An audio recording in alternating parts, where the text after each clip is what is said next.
Muy buenos días a todos. Es un gusto estar con ustedes. Recuerden lo que les dije la semana pasada. Hoy vamos a ver las 3 opciones que tenemos para el campamento de este año. Va a ser al final. El proceso va a ser fuera de la transmisión, ¿verdad? Va a ser aquí local. Se presentarán las 3 opciones y tendremos que votar.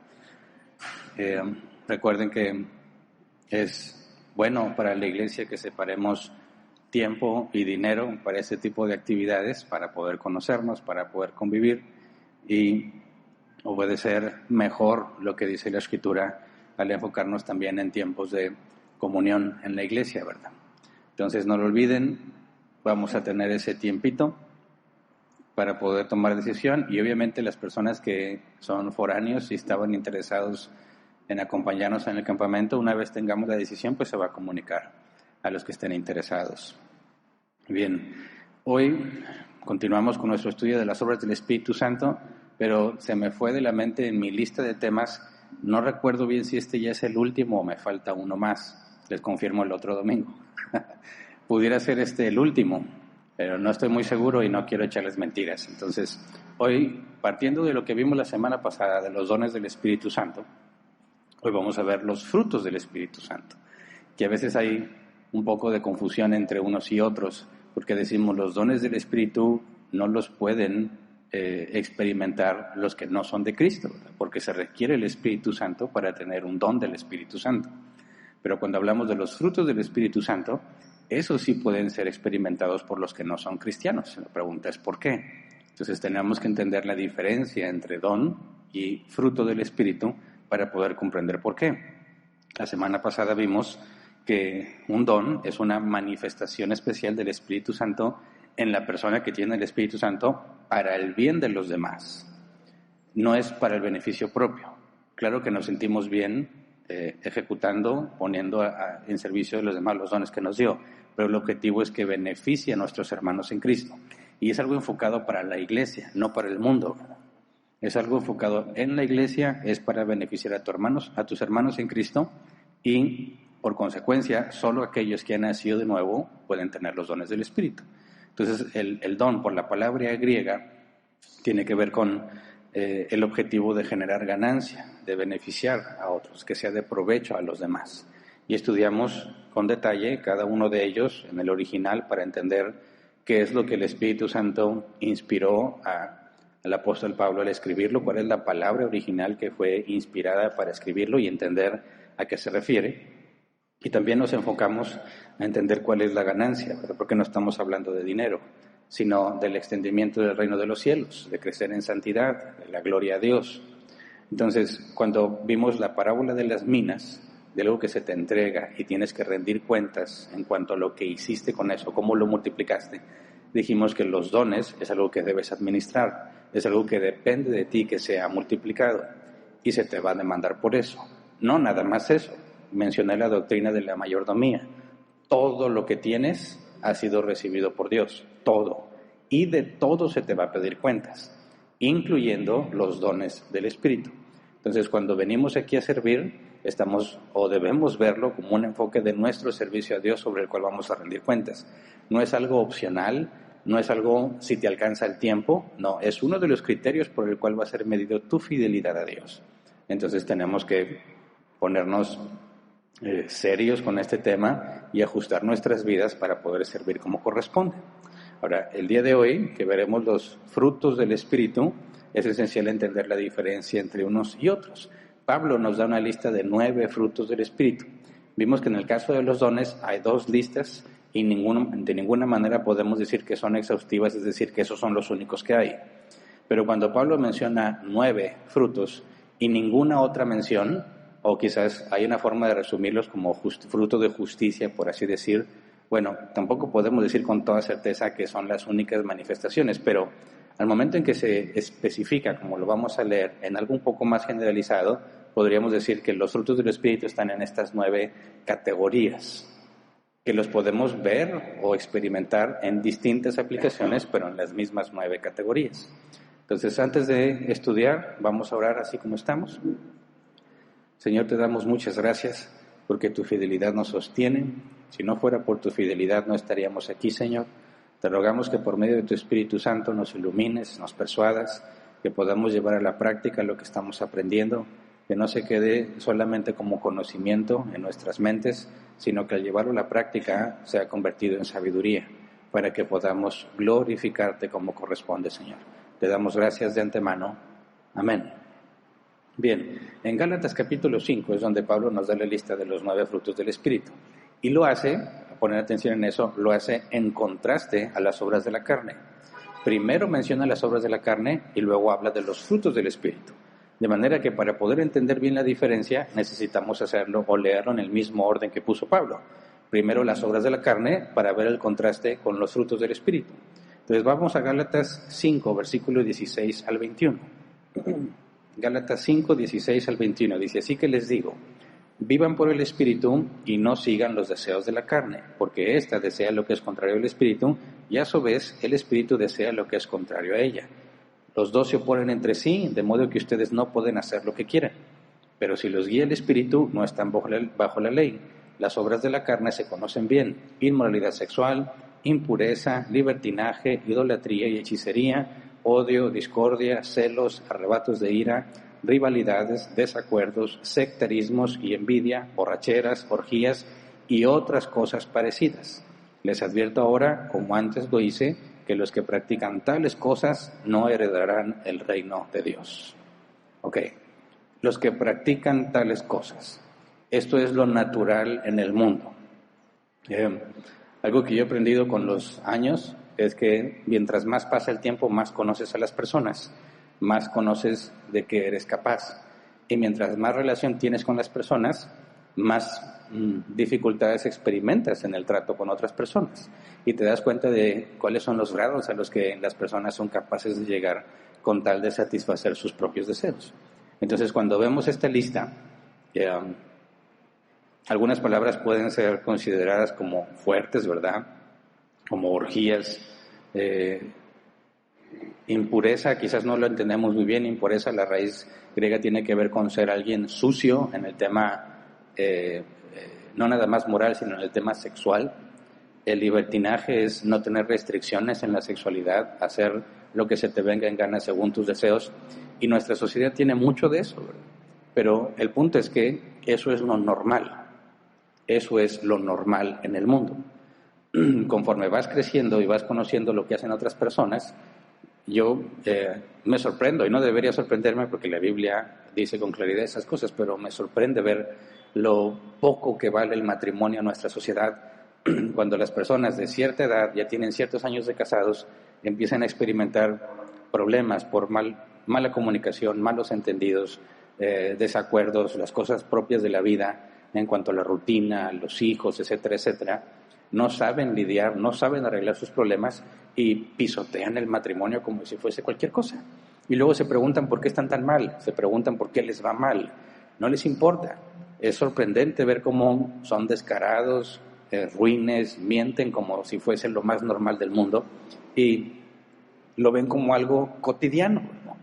Me ha tocado hablar con personas que no son cristianas porque me hacen preguntas al respecto sobre qué opino sobre temas sexuales, sobre temas de ideología de género, etcétera.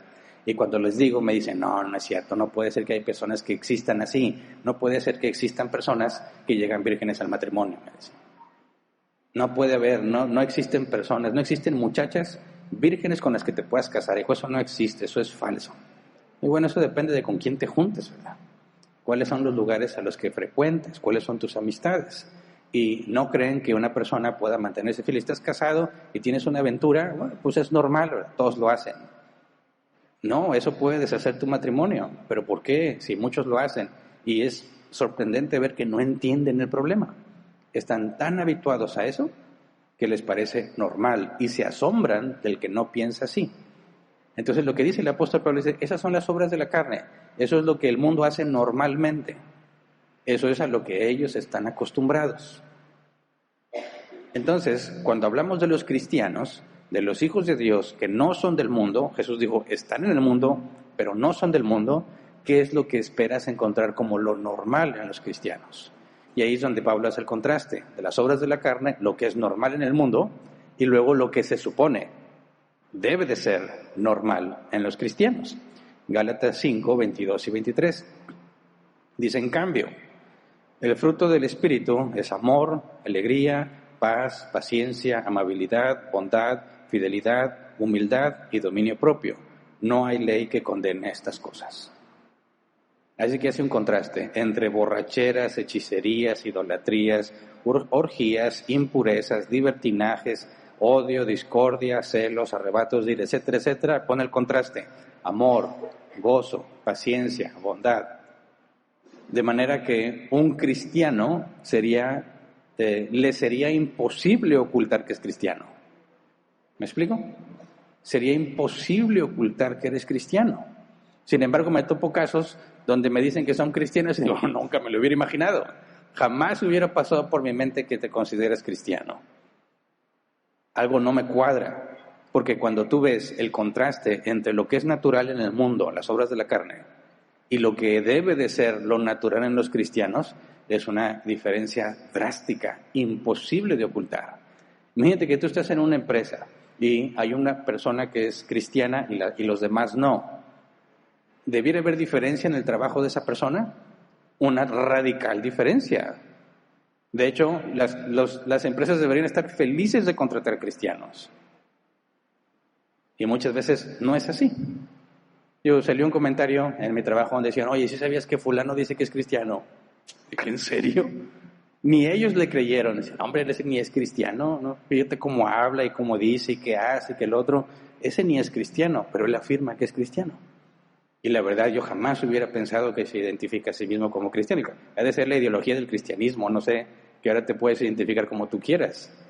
Pero no, no. Algo no cuadra ahí, algo está mal.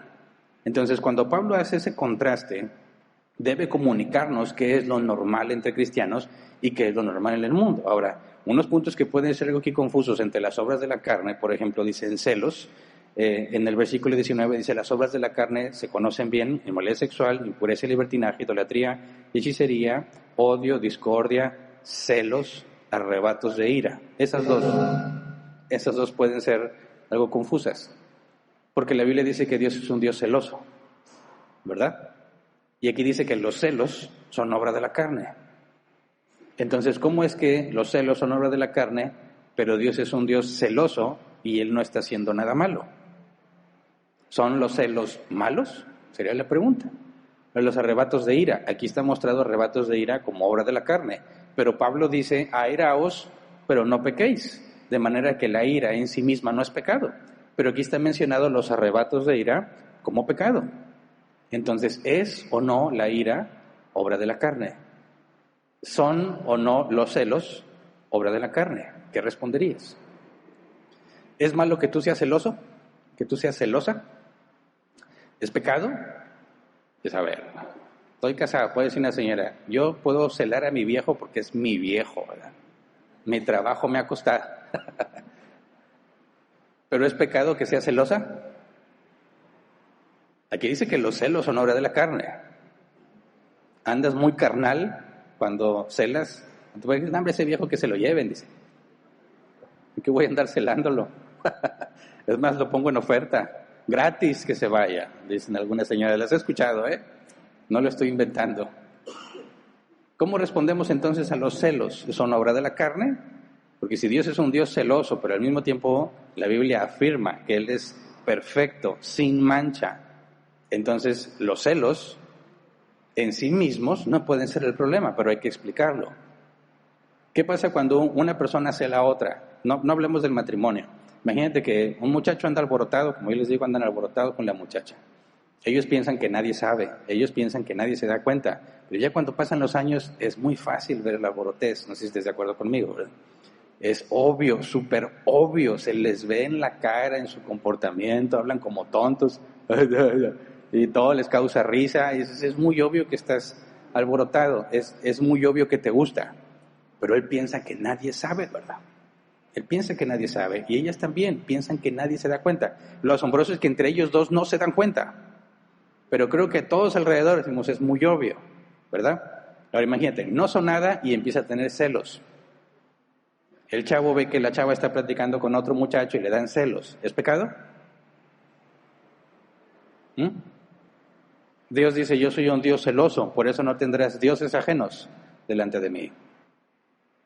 ¿Cuál es la diferencia entre los celos de Dios y los celos nuestros? Ahora, ¿qué pasa? Como yo llegué a hacerlo algún día, y lo admito, y ya me arrepentí,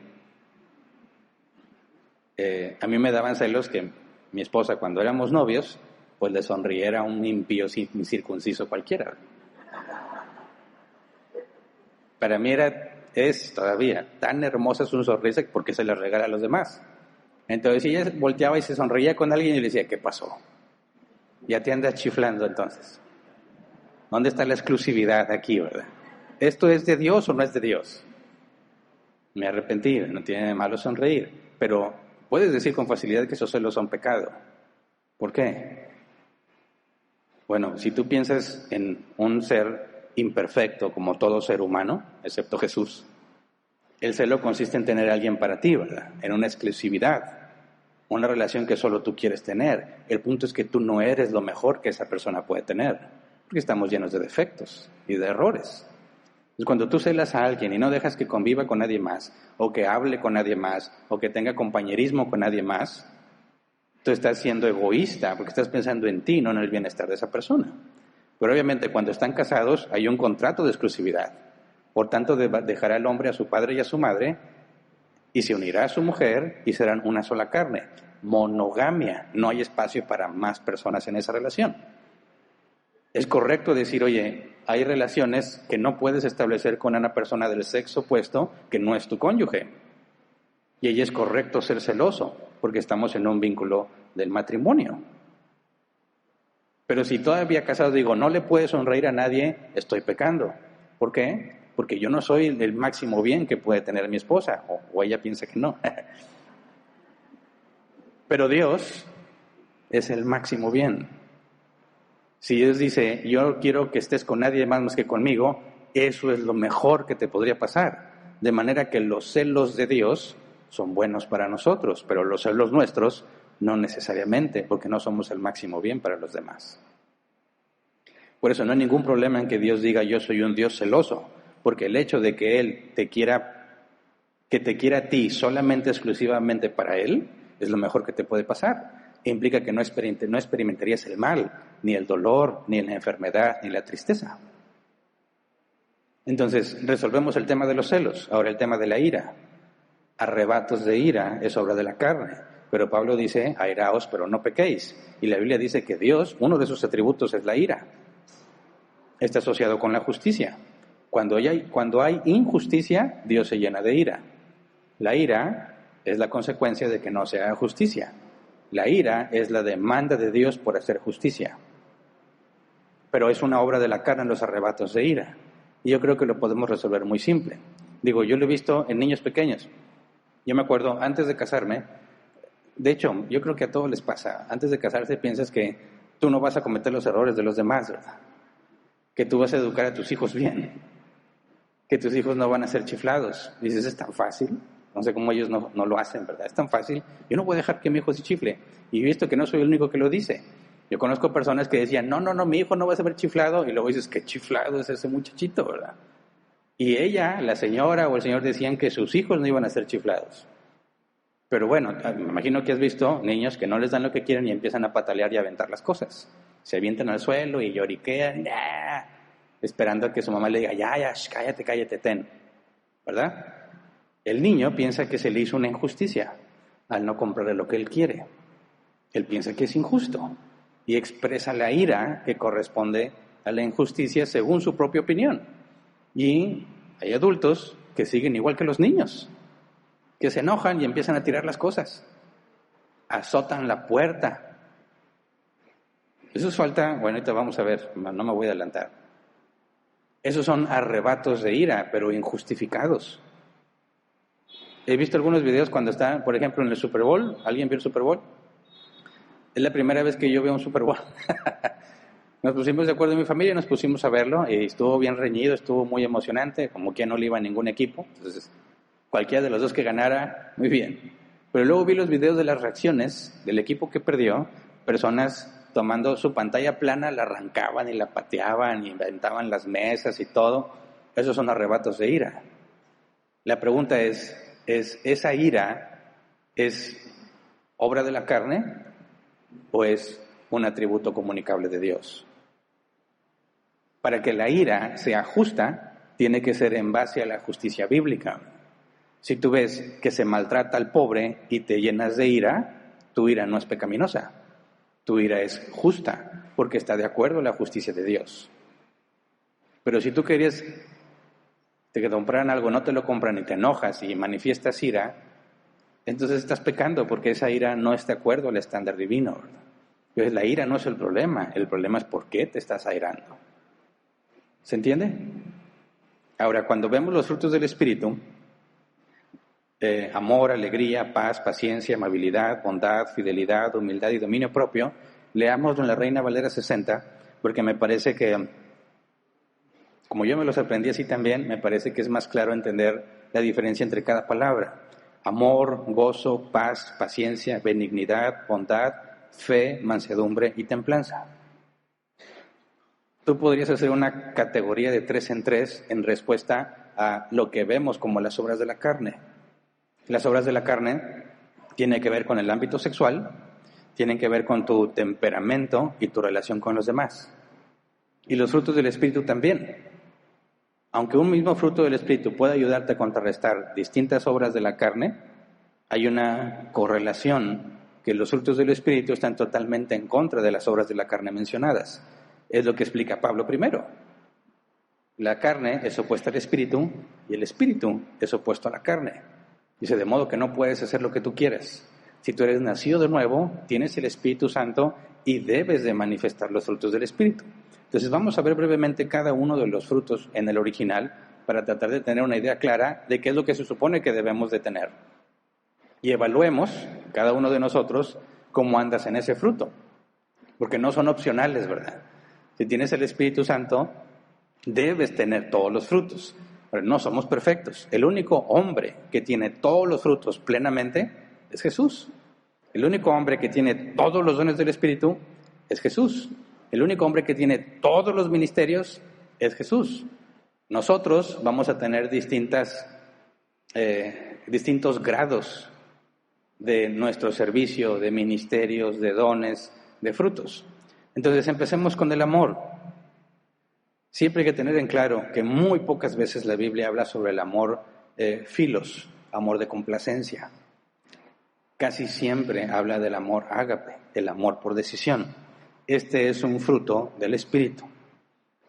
Decidir tratar a alguien como si lo amaras emocionalmente es una decisión y un fruto del Espíritu. Es decir, si tú naciste de nuevo, la Biblia dice que nosotros amamos a Dios porque Él nos amó primero, y ahí la palabra es ágape.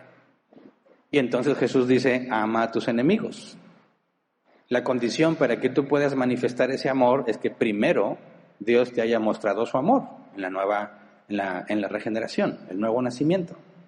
Entonces, entendiendo ese amor que Dios tuvo para ti y el Espíritu Santo en ti, puedes entender qué significa el amor ágape, amar por decisión. Por eso cuando dice que ames a tu enemigo, hay que tener en claro que no es algo emocional. No se trata de que sientas bonito, no vas a sentir bonito por tu enemigo. Y tampoco se trata de que en cualquier momento, porque dice Jesús, si tu enemigo tiene hambre, dale de comer. Si tiene sed, dale de beber. Haciendo así, dice, amontonarás asco sobre su cabeza. No se trata de que hagas sentir bien a tu enemigo. O sea, el objetivo no es déjame darle un gustito. No. Está en una situación precaria. No tiene para comer. No tiene agua para beber. Le falta lo fundamental. Y si no lo tiene es porque no lo puede conseguir. Entonces Dios dice, muéstrele amor, ayudándole con lo mínimo necesario para vivir. No es darle un gustito, no es, oye, me fui a comprar un elote y me acordé de mi enemigo y pues le llevo un elote también. No está hablando de eso, ¿verdad? Está diciendo, no tiene lo básico, tú como hijo de Dios no puedes dejar a una persona sin el sustento básico, aunque sea tu enemigo. Porque la Biblia también dice a la iglesia, acuérdense de los pobres. Entonces, oye, es pobre, pero es mi enemigo, ¿debería ayudarlo? Sí, en las necesidades fundamentales.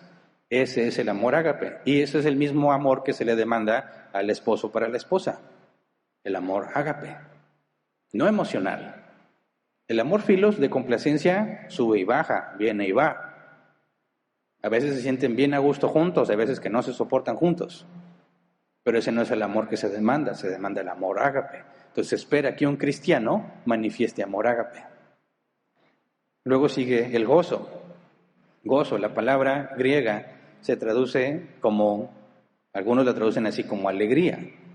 Y eso genera confusión porque la Biblia nos llama a tener gozo cuando enfrentamos pruebas. Y no te vas a sentir alegre cuando estás en pruebas, ¿verdad? En días difíciles. Te quedas sin trabajo, tienes una enfermedad grave, tienes una situación muy complicada en lo familiar o con tus hijos y va a ser imposible que te sientas alegre.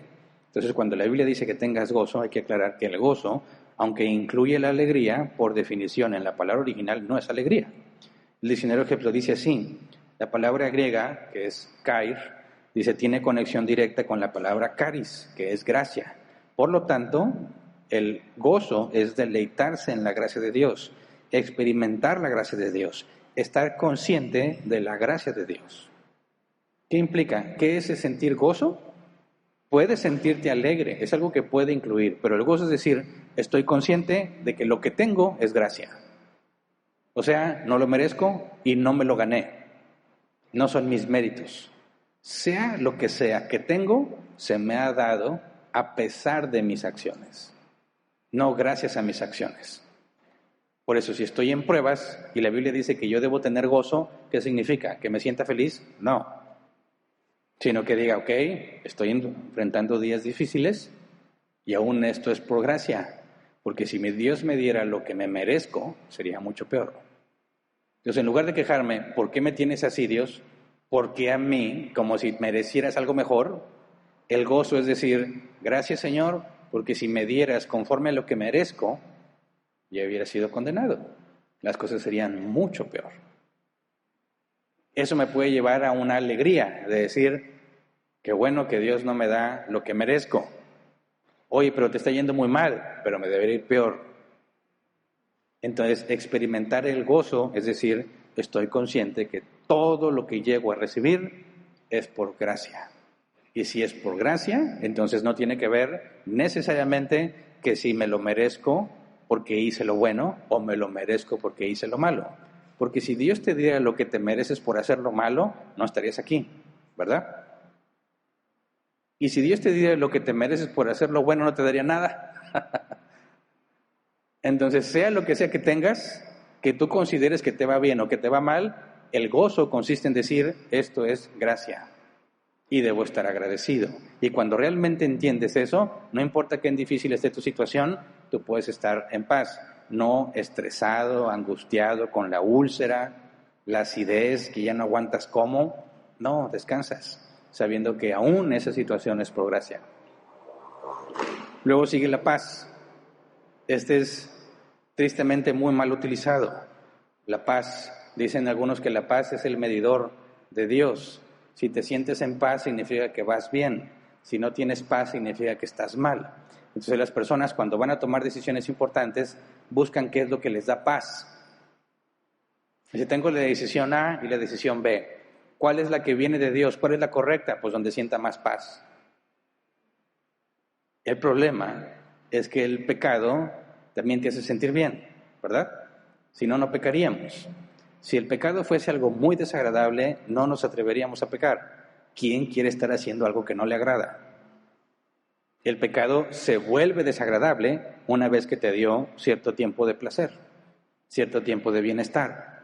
Pues cuando tú deseas algo, incluso si ese algo es opuesto a la voluntad de Dios, a la voluntad preceptiva, o sea, lo que Dios ha puesto en su palabra, cuando tú realmente lo deseas, encuentras la justificación para tenerlo. Me acuerdo que cuando yo tenía mi primer carro, pues era un Volkswagen muy viejito, lo he contado, me daba muchos problemas, pero gracias a Dios conseguías en cualquier tienda de la esquina las refacciones para el carro, ¿verdad? Y yo quería comprarme un carro nuevecito de agencia. Y me decían, estás loco, no vas a poder pagarlo. Sí puedo pagarlo, bueno, te vas a quedar con casi nada de tu quincena. No me importa, lo voy a tener. Todo mundo me aconsejó que no me lo comprara. ¿Qué creen que hice? Me lo compré. Y batallé bastante. A ver, decía, pues ahí está mi carro bien bonito, pero no hay para la gasolina.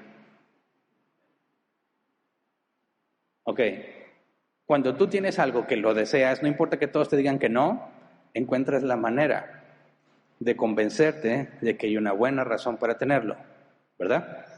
Y la mía fue, estoy chavo. Cuando me case ya no voy a poder hacer esto. ¿Quién sabe si voy a poder hacerlo después? Ahorita puedo, voy a confiar en Dios, en que voy a ir creciendo de puesto, me van a dar cada vez más sueldo y asunto arreglado. Y me aventé, y en su fidelidad Dios me sostuvo. Pero yo dije, yo encuentro una forma en la que puedo satisfacerlo, yo creo que es de Dios. La paz, que dice aquí la escritura, paz, e Irene, creo que de ahí viene el nombre Irene, es, según la concordancia Strong, paz o mente en paz. Luego dice, otro diccionario, el diccionario Thayers, dice, es el estado tranquilo de un alma segura de su salvación a través de Cristo y por lo tanto no tiene temor a Dios y está contenta con lo que le toca vivir, sea lo que sea. Temor a Dios es tener miedo al castigo, ¿verdad? No respeto por el cual la Biblia habla del temor a Dios.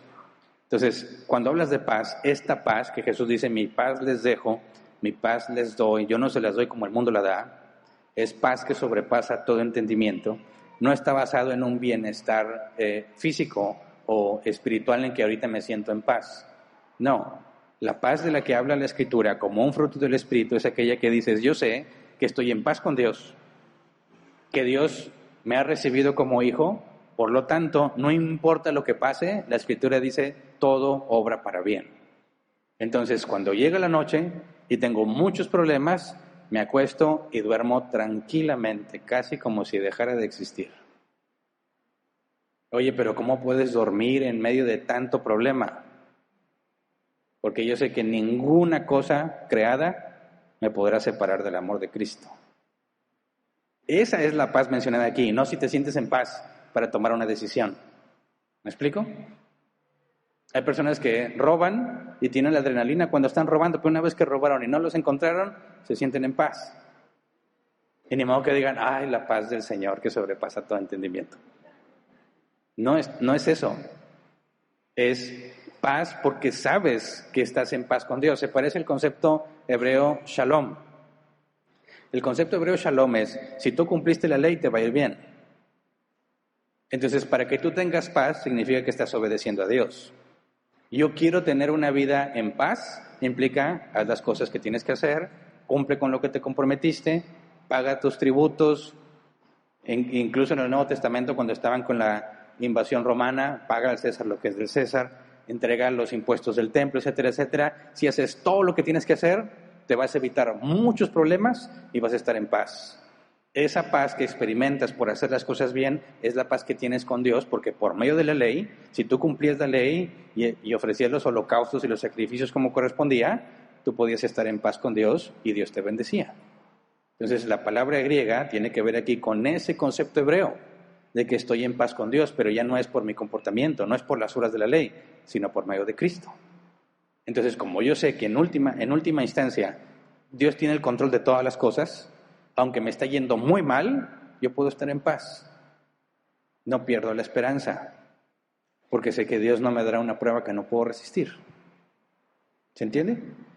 Luego la paciencia se traduce como esperar el tiempo suficiente antes de expresar ira. Yo me acuerdo que cuando mi mamá me pedía que le enseñara a mis hermanas pequeñas matemáticas, no existía el concepto de paciencia en mí, ¿verdad? No, tú le explicaba, a ver, hermanita, tienes una manzana. Viene tu amigo tal y te da 2 manzanas. ¿Cuántas manzanas tienes en total? Te dan una manzana y luego te dan 2 manzanas. ¿Cuántas manzanas tienen en total? Y le decían, 6. ¿Cómo que 6? ¿De dónde sacas el 6? Tienes una manzana y luego te dan 2 manzanas. ¿Cuántas manzanas tienes en total? 5. Me hacían explotar. Al grado que decían, niña, su hermano les va a enseñar Matemáticas, no, mamá, no, todos menos él. Porque de inmediato me desesperaba. ¿De dónde sacas las 5 manzanas? Cuenta los dedos, cuéntalos. Eso es lo único que tienes que hacer, cuenta los dedos, 1, 2, 3. ¿Cómo que 5? ¿Cómo que 6? No tengo paciencia para esas cosas. ¿Qué es la paciencia? Dice, esperar el tiempo suficiente antes de expresar ira. No significa que nunca la vas a expresar. Vas a esperar el tiempo suficiente. Y eso es muy importante entenderlo. Si tú nunca expresas ira, pecas. ¿Se entiende? Imagínate que alguien roba y vuelve a robar, te dice perdón y vuelve a robar, perdón, y tú dices, no, es que soy muy paciente. No, eres cómplice de ese ratero. ¿Verdad? Porque estamos llamados a hacer justicia. Somos pacientes, pero no puedes quitar la ira, porque entonces ya no eres justo. Entonces hay que entender que la paciencia no es eliminar la ira, sino esperar el tiempo suficiente antes de expresarla. Y va a variar en cada caso. Luego sigue la benignidad, que la NBI traduce como amabilidad. Es rectitud, gentileza o amabilidad. Personas amables. Un cristiano tiene que ser reconocido porque es una persona amable. Luego, bondad. Dice el leccionario Helps, la bondad que viene de Dios y mostrándose en la excelencia espiritual y moral. Una persona buena. ¿Has escuchado esto que es buena persona? ¿A qué se refieren con que es buena persona? Que no tiene malicia, no se trata de aprovechar de la gente, no trata de engañarte.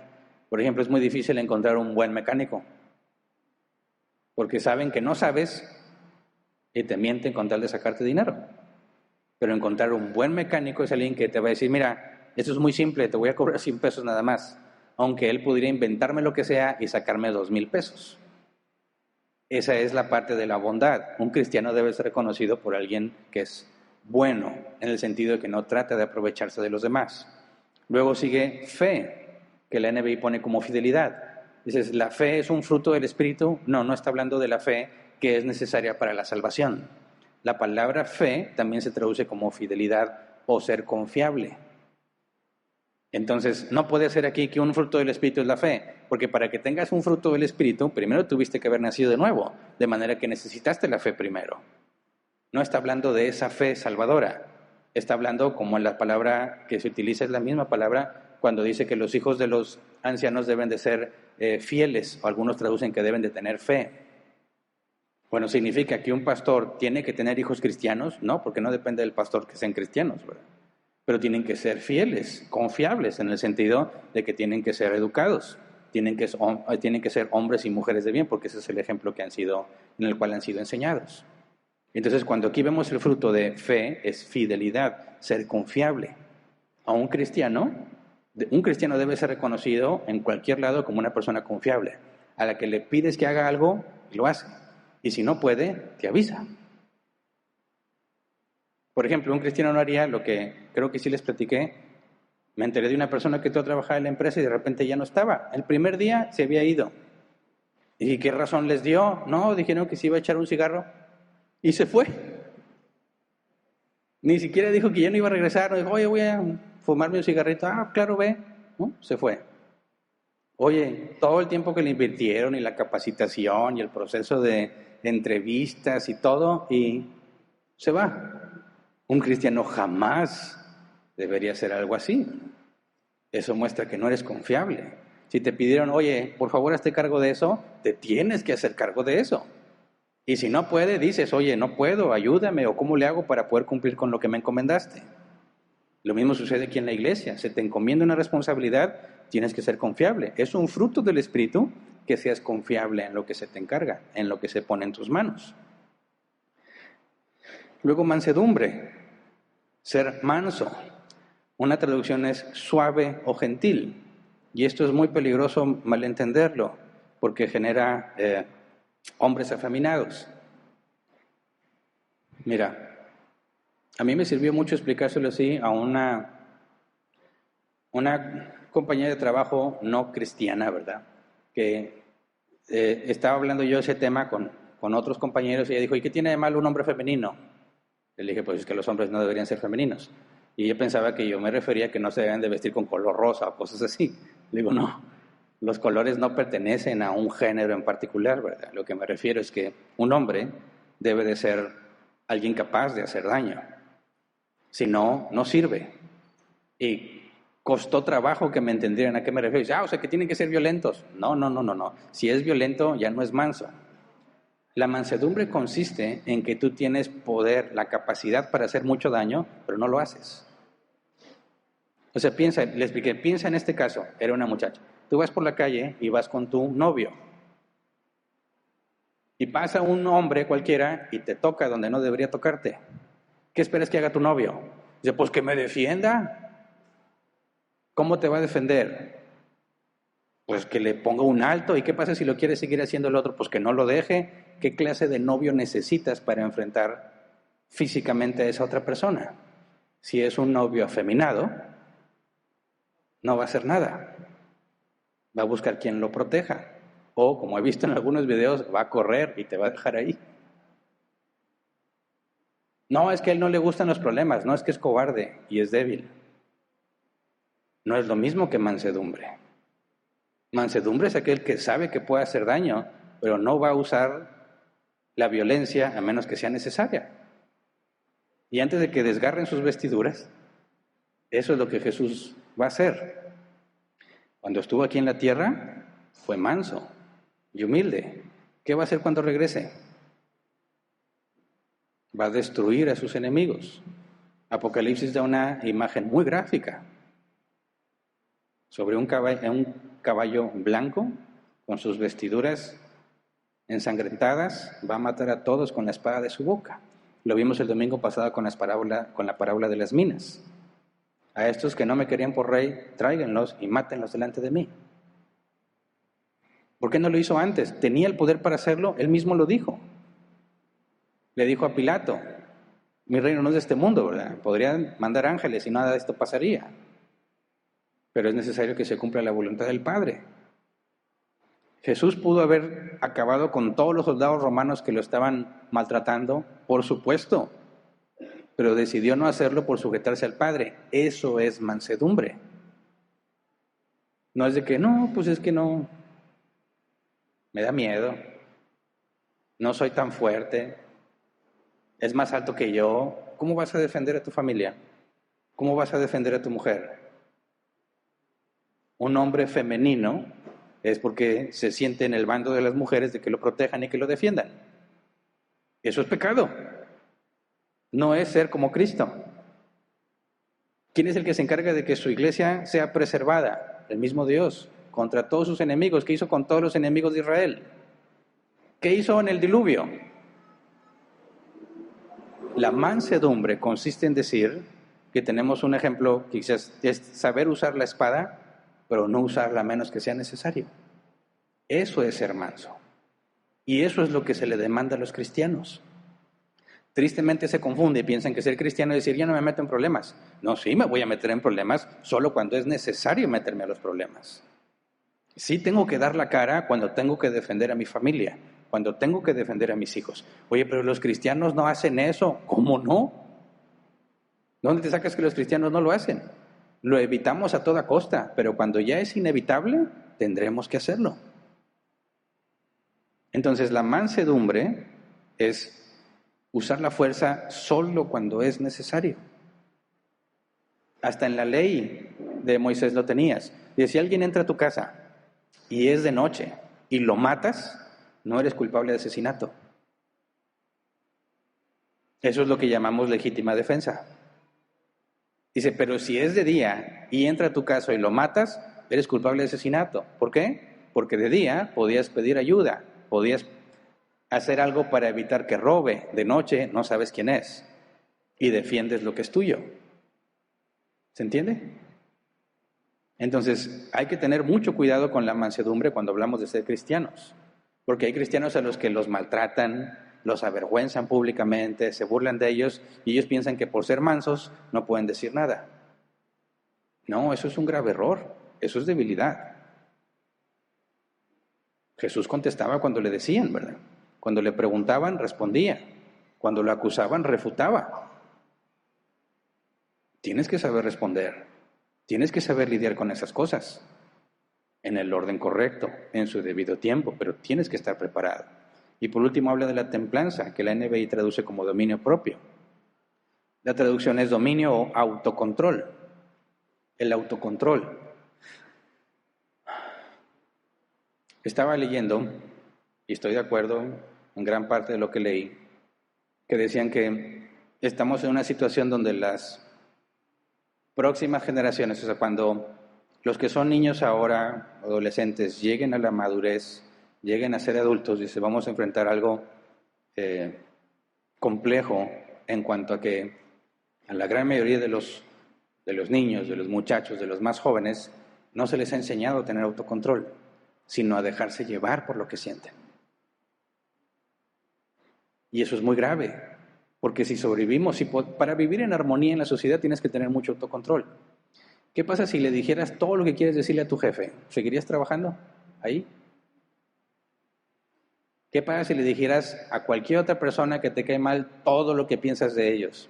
¿Podrías mantener relaciones sociales tranquilas en nuestra sociedad? No. Tienes que controlarte, autocontrolarte. Y cada vez que se pone énfasis en los sentimientos, se pierde el autocontrol.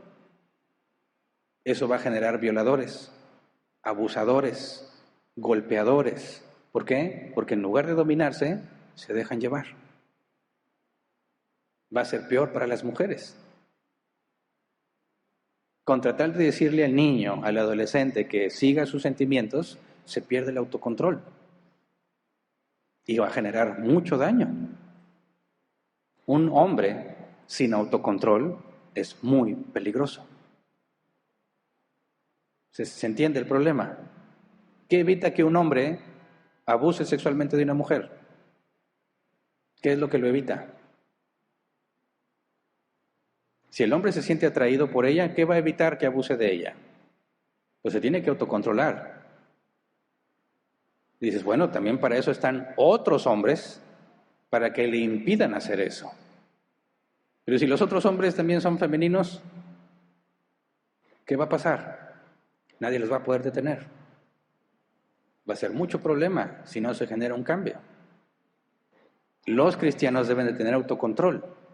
Tienen que saber que tenemos emociones y los sentimientos son nuestra responsabilidad. Y ahí es parte del autocontrol. Decir, sí, eso es lo que siento. Me cae muy mal esa persona. No lo voy a decir. No voy a hablar en el momento en que estoy emocional. Tengo que tener la mente fría y hablar. Por eso dicen, si estás en el trabajo, en lo que sea, nunca mandes un correo estando enojado. Dice, escríbelo, pero no lo mandes. Al día siguiente, lee lo que ibas a mandar y decide si lo mandas o no. ¿Alguna vez te ha pasado que bien enojado le dices algo a alguien y luego te arrepientes? Probablemente sí. El autocontrol consiste en que sí, estoy muy enojado y por eso no voy a abrir la bocota, que luego me va peor. Me voy a quedar callado, es parte de controlarte. Entonces los cristianos son reconocidos como cristianos por todo ese tipo de situaciones. Llegará el momento en que el cristiano tiene que ponerle un alto al que se burla, porque es manso, no menso. ¿Verdad? Y dice, ¿pero por qué le dijiste así? Porque se lo merece. Pero los cristianos, eso es lo que se le demanda a los cristianos. Que tengan paciencia, no que se dejen. Que sepan defender sus argumentos. Que sepan defender lo que es suyo. No que dejen que se los quiten. Ahora piensa, tienes a alguien del mundo y tienes a un cristiano. ¿Es posible que el cristiano pase desapercibido en sus relaciones sociales? Debería ser imposible. ¿Es posible que un cristiano en su trabajo no sobresalga? Debería ser imposible que no sobresalga. Porque si es confiable en todo lo que se le da y cumple con todo lo que se le pide y llega y se va a las horas que debe de irse y entrega todo lo que le encomendaron, ¡qué maravilla! Casi no hay gente así, ¿verdad? Pero si tú te sientes identificado con el mundo y el mundo no ve diferencia en ti y te sientes cristiano, algo está muy mal. Algo está muy mal. ¿Recuerdan a Pedro que quería pasar desapercibido en el patio de donde tenían a Jesús encerrado? Luego le dijeron, oye, tú eres de los de Jesús, hablas como ellos. ¿Qué tuvo que hacer Pedro para que le creyeran que no era de Jesús? Maldecir. Desde el momento en que abres tu boca para hablar, debe haber una clara diferencia, que tú no eres como los demás. ¿Verdad? Entonces, cuando hablamos de los frutos del Espíritu, decimos, son opuestos a las obras de la carne. Por ejemplo, cuando hablas de inmoralidad sexual, orgías, impureza, la Biblia dice, fruto del Espíritu, dominio propio y gozo. Dominio propio y gozo. Cuando habla de hechicería, ¿cuál es la contraparte? ¿Por qué una persona va con un brujo o bruja? Un hechicero, un chamán, como le quieras llamar. ¿Por qué? Porque quieren resolver un problema y no quieren esperar el proceso normal. Dicen, yo quiero saber qué va a pasar. Quiero que me digan si me está haciendo infiel o no, si me voy a quedar con el trabajo o no, qué opción debería escoger. Buscan un camino alterno a lo que Dios ha establecido. Es decir, o no tengo confianza en Dios, o no quiero lo que Dios ha puesto para mi vida. ¿Se entiende? El que no es cristiano, después ya sé por qué acude, pues no tiene de otra. Pero hay cristianos que van con los hechiceros. Ahí está Saúl en la Biblia. ¿Qué es eso? Falta de confianza en Dios. Falta de gozo al aceptar que lo que te está pasando es gracia. Se contrarresta con los frutos del Espíritu. Problemas de temperamento, pues la paciencia, la mansedumbre, la templanza, el dominio propio. Con respecto a los excesos como borracheras y orgías, dominio propio. Por eso Pablo dice, vive por el Espíritu, no según la carne. Si tienes el Espíritu Santo y te basas en lo que el Espíritu Santo dice y lo que corresponde a los frutos del Espíritu Santo, no vas a estar haciendo las cosas de la carne. Por eso, a diferencia de los dones, cuando Pablo habla de los frutos, está dejando en claro, los frutos no están en control tuyo para multiplicarlos. Los dones sí. Los dones están en tu control y tienes que multiplicar el beneficio, la ganancia. En cuanto a los dones, no, porque es un fruto. El fruto, piensa, ¿qué hace que un árbol dé fruto? Jesús lo dijo en la parábola de la higuera. Tienes al encargado responsable de mantener ahí todas las higueras. Llega el dueño y le dice, arranca esta que no da fruto. Dice, espérame un año más. Le voy a aflojar su tierrita, la voy a abonar, y si no da fruto, entonces la arrancas. ¿Qué se requiere para que un árbol dé fruto? Que tenga todo lo necesario para que lo haga. Ahora, ¿tú te imaginas que un árbol se esfuerza por tener frutos? ¿O es la consecuencia de tener los elementos necesarios para dar fruto? Es la consecuencia. Por eso, en la parábola de Jesús dice, dame oportunidad de aflojar la tierra, de abonarlo, y si no da fruto, entonces la arrancas. O sea, pon los elementos necesarios y el árbol va a dar fruto. Es algo que brota en el árbol por los elementos necesarios. De la misma manera, los frutos del Espíritu no es algo que tú generas o algo que tú te esfuerzas por tener. Es algo que brota de tu comunión con el Espíritu Santo. ¿Se entiende? Por ejemplo, si tú quisieras crecer en el fruto de paciencia, ¿qué deberías hacer? Enseñarle a tus hermanas matemáticas. Necesitas estar en esas situaciones donde vas a requerirla, pero antes de eso tienes que tener una buena comunión con el Espíritu Santo, recordando quién eres y recordando quién es Dios. Recordando cómo Dios te tiene tanta paciencia en todas las cosas que haces y por consecuencia tú debes de tenerla. Esa comunión con Dios te hace que cuando llegues al punto de necesitar la paciencia, te recuerdes a ti mismo que debes ser paciente. Pero no puedes hacerlo a menos que hayas tenido comunión con Dios. Si no lees la Biblia, si no oras, si no meditas lo que dice la Escritura, no vas a tener nada de paciencia. Entonces, yo no soy el responsable de generar la paciencia, pero tengo que tener los elementos necesarios para que la paciencia brote en mí. Y así con cada uno de ellos. Ahora, por eso Jesús nos compara con árboles o con ramas que dan fruto. Dice Mateo 7, 15 al 20, palabras de Jesús. Cuídense de los falsos profetas. Vienen a ustedes disfrazados de ovejas, pero por dentro son lobos feroces. Por sus frutos los conocerán. ¿Acaso se recogen uvas de los espigos o higos de los cardos? Del mismo modo, todo árbol bueno da fruto bueno, pero el árbol malo da fruto malo. Un árbol bueno no puede dar fruto malo y un árbol malo no puede dar fruto bueno. Todo árbol que no da buen fruto se corta y se arroja al fuego. Así que por sus frutos los conocerán. Jesús toma una analogía común y corriente, cotidiana para todos ellos. Jamás de los jamases una higuera va a dar fresas, ¿verdad? No se llamaría higuera, ¿verdad? Por ejemplo, la naranja se llama naranja porque es naranja o porque viene del árbol que es un naranjo. ¿Quién sabe? Pero nunca te va a dar manzanas. Jesús dice, si tú eres nacido de nuevo, nunca vas a ser como el mundo. Nunca. Oye Jesús, pero yo peco. Sí, lo que dice ahí es practicar el pecado. Los que practican tales cosas, las obras de la carne, no heredarán el reino de los cielos. No está hablando de tropiezos, habla de práctica. Entonces, para los cristianos no pueden decir, yo una vez tuve paciencia, ahí está el fruto. No una vez tuviste paciencia. Me acuerdo aquella vez que sí fui manso. No. Es la práctica. La práctica lo que te identifica como cristiano. Es decir, cualquier cristiano en cualquier momento de su vida deberías encontrar los frutos del Espíritu. Unos más avanzados que otros, ¿verdad? Porque nos falta. A veces sí tienes mucha paciencia, depende con quién. Hay otros que dicen, no, no le tengo nada de paciencia. Bueno, hay que trabajar en eso.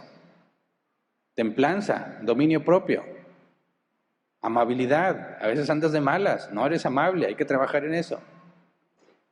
Pero esa es la característica, esa es la práctica. Un cristiano lo identificas porque tiene esas señales visibles. Ahora vamos a Mateo 13, 18 al 23. Dice, escuchen ahora lo que significa la parábola del sembrador. Jesús le está explicando a los discípulos. Cuando alguien oye la palabra acerca del reino y no la entiende, viene el maligno y arrebata lo que se sembró en su corazón. Esta es la semilla sembrada junto al camino. El que recibió la semilla que cayó en el suelo lleno de piedras es el que oye la palabra y de inmediato la recibe con alegría. Pero como no tiene raíz, dura poco tiempo. Cuando surgen problemas o persecución a causa de la palabra, enseguida se aparta de ella. El que recibió la semilla que cayó entre espinos es el que oye la palabra, pero las preocupaciones de esta vida y el engaño de las riquezas la ahogan. Por eso la semilla no llega a dar fruto. Pero el que recibió la semilla que cayó en buen terreno es el que oye la palabra y la entiende. Este sí produce una cosecha hasta 100, 60 y 30 veces más. Entonces, ¿quién es el único que da fruto? El que oye y entiende.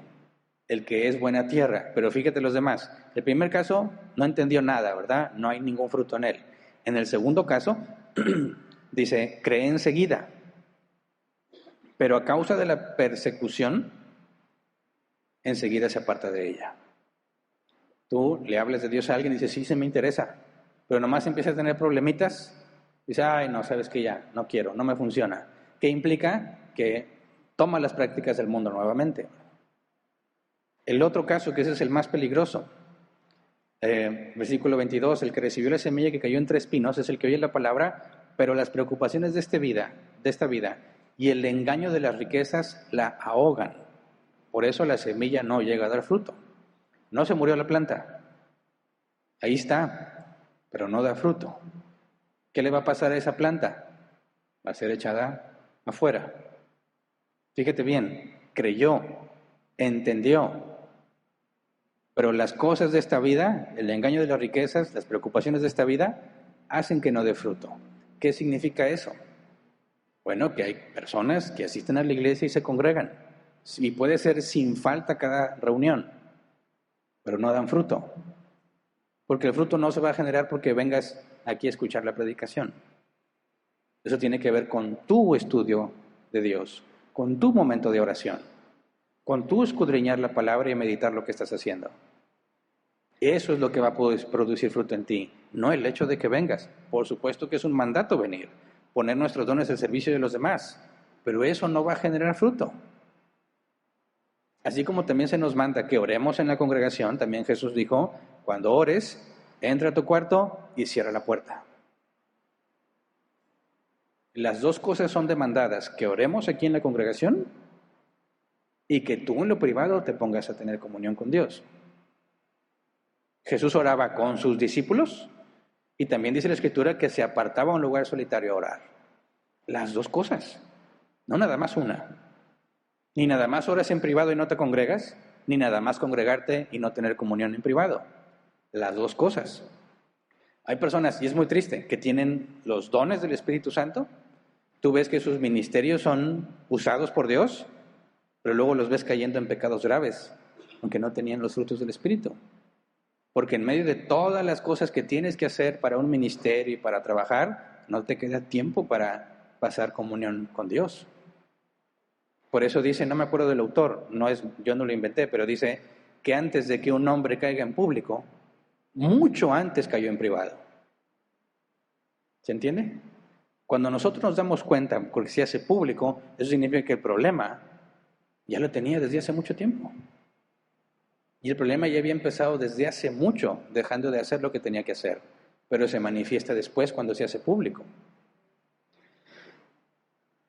Otro ejemplo más, Juan 15, 1 al 8. Palabras de Jesús también. Yo soy la vid verdadera y mi Padre es el labrador. Toda rama que en mí no da fruto, la corta, pero toda rama que da fruto, la poda para que dé más fruto todavía. Ustedes ya están limpios por la palabra que les he comunicado. Permanezcan en mí y yo permaneceré en ustedes, así como ninguna rama puede dar fruto por sí misma, sino que tiene que permanecer en la vid, así tampoco ustedes pueden dar fruto si no permanecen en mí. Es lo que estoy tratando de explicarles, ¿verdad? Si no estás constantemente con Dios, no vas a dar fruto, es imposible. Versículo 5, yo soy la vid y ustedes son las ramas. El que permanece en mí como yo en él, dará mucho fruto. Separados de mí no pueden ustedes hacer nada. El que no permanece en mí es desechado y se seca, como las ramas que se recogen, se arrojan al fuego y se queman. Si permanecen en mí y mis palabras permanecen en ustedes, pidan lo que quieran y se les concederá. Mi Padre es glorificado cuando ustedes dan mucho fruto y muestran así que son mis discípulos. Cuando das mucho fruto, la gente reconoce que no eres del mundo. Dice, reconocen que son sus discípulos. Deberían de decir, este es cristiano. ¿Cómo lo sabes? ¿Él te dijo? No, pero mira cómo se porta. ¿Se entiende? Esa es la diferencia que debe de ser. Y todos tenemos que esforzarnos por que seas fácilmente identificable.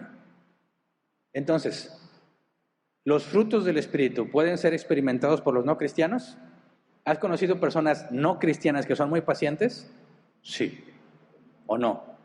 Sí. ¿Has conocido personas que tienen un autocontrol impresionante? Sí. ¿Tienen el Espíritu Santo? No. Entonces, ¿por qué tienen un fruto del Espíritu Santo? ¿Qué responderías? ¿Cuál sería tu respuesta? ¿Tienen poquito Espíritu Santo? ¿Qué responderías? Bueno, hay que entender que si hablas de mansedumbre, si hablas de paz, si hablas de bondad, esos son atributos de Dios, ¿verdad? Y recuerda que los atributos de Dios los separamos en dos categorías: incomunicables y comunicables. Los incomunicables son aquellos que tú nunca podrás experimentar. Por ejemplo, la omnipresencia. Jamás podrás entender qué significa ser omnipresente. La omnipresencia es que estás todo tú, en todas partes, al mismo tiempo.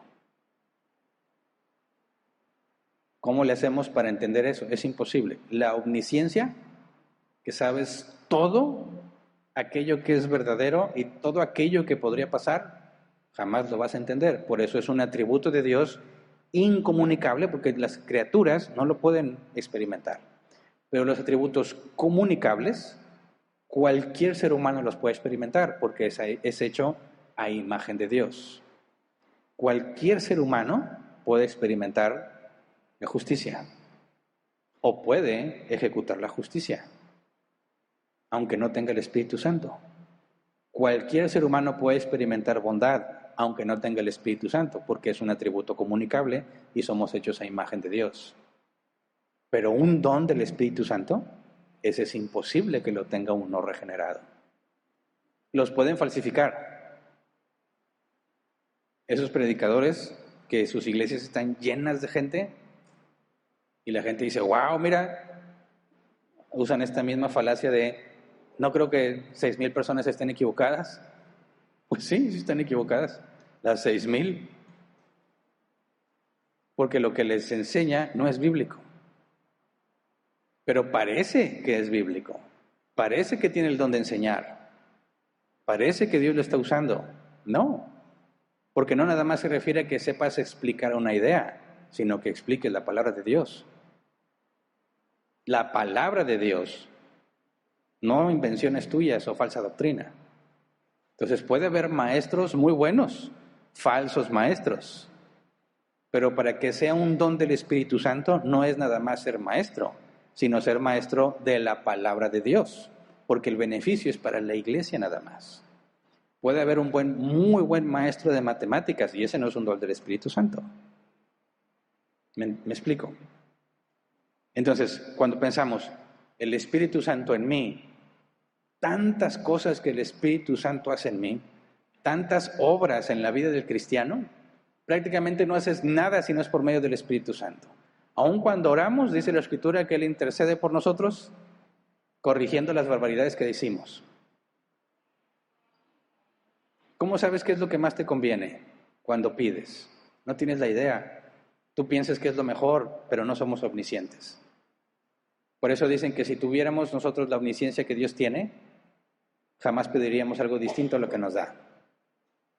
Porque si vieras todo lo que Dios ve, sabrías que no hay nada mejor para ti. Pero como no podemos ver todo lo que Él ve, pensamos que podemos tener buenas ideas y mejores opciones que lo que Dios nos ha dado. Dios, yo creo que lo que a ti te falta es darme un mejor trabajo. Yo estaría más feliz. Mi vida sería mejor. Disfrutaría más a mi familia. ¿Ah, sí? ¿Tú crees que Dios dijo, oye, buen punto, tienes un buen argumento? No lo había visto. Concedido. Es absurdo. Lo que tienes ahorita, aunque piensas que te falta, es lo que Dios dijo, eso es lo perfecto para que avances. No para que seas feliz, para que avances en la vida cristiana. ¿Estás enfermo? Dios dijo, excelente. Eso es lo que necesitas para que avances. ¿No tienes trabajo? Gloria a Dios. Eso es lo que necesitas para que avances.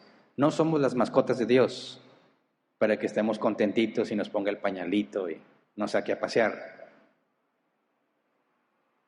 El objetivo de Dios, la obra en nosotros, por medio de su Espíritu Santo, es hacer que nos parezcamos cada vez más a Jesús. ¿Y cómo le fue a Jesús? ¿Estaba muy a gustito? No, todo lo que le hicieron y le dijeron y lo que soportó. ¿O siempre estaba bien dormidito sus horas? ¿Nunca estaba desveladito? Estaba muy desvelado. ¿Qué le tenían que decir sus discípulos? Maestro, descansa un poco. Come. Y Jesús le decía, yo tengo una comida. Entonces pensaban, seguro alguien ya le dio pan. No, la voluntad de su Padre. Se quedaba, se desvelaba con tal de servir y cumplir la tarea que se le encomendó. ¿Qué es lo que nos corresponde a nosotros? Entrégate a hacer lo que se te ha encomendado. Así que veamos por último Romanos 8, 12 al 17. Es una obligación. Dice, por tanto, hermanos, tenemos una obligación, pero no es la de vivir conforme a la naturaleza pecaminosa, porque si ustedes viven conforme a ella, morirán.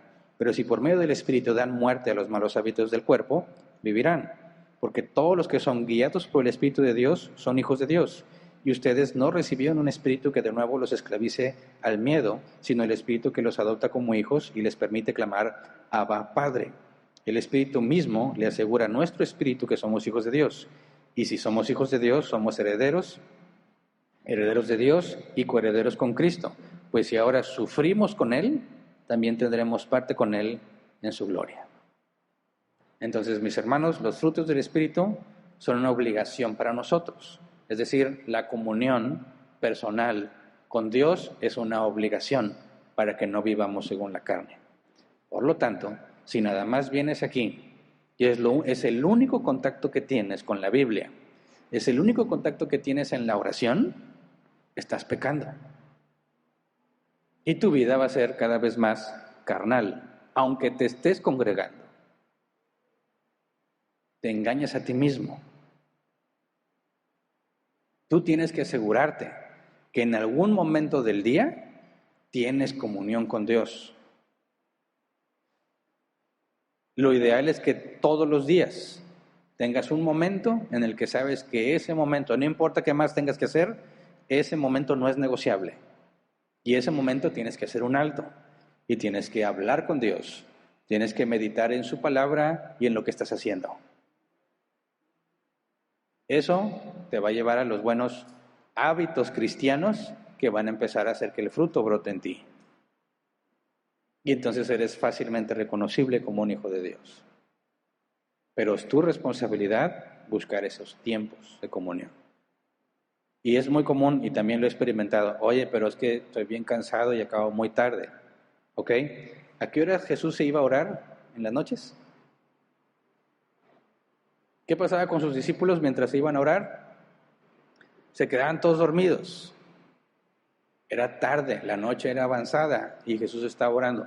Jesús, ¿pero por qué no oras más temprano? Por todo el trabajo que tenía que hacer.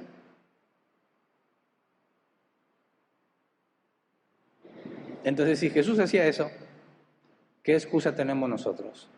Ninguna. Así que, mis hermanos, hagamos la parte que nos corresponde. Un hijo de Dios debe ser fácilmente identificable cuando está en el mundo. Un hijo de Dios debe de ser muy útil donde quiera que esté. Si los del mundo no pueden identificarte como cristiano con facilidad, algo estás haciendo muy mal, porque es imposible ocultar el Espíritu Santo en ti. Es imposible ocultarlo. No cometas el error de tratar de pasar desapercibido. En lugar de decir algo que deberías de decir, mejor no dices. Le sigues la corriente para que te acepten. Hay que ser cordiales y vivir en sociedad, pero no puedes ocultar la verdad. ¿Se entiende? Entonces vamos a ponernos de pie y vamos a orar.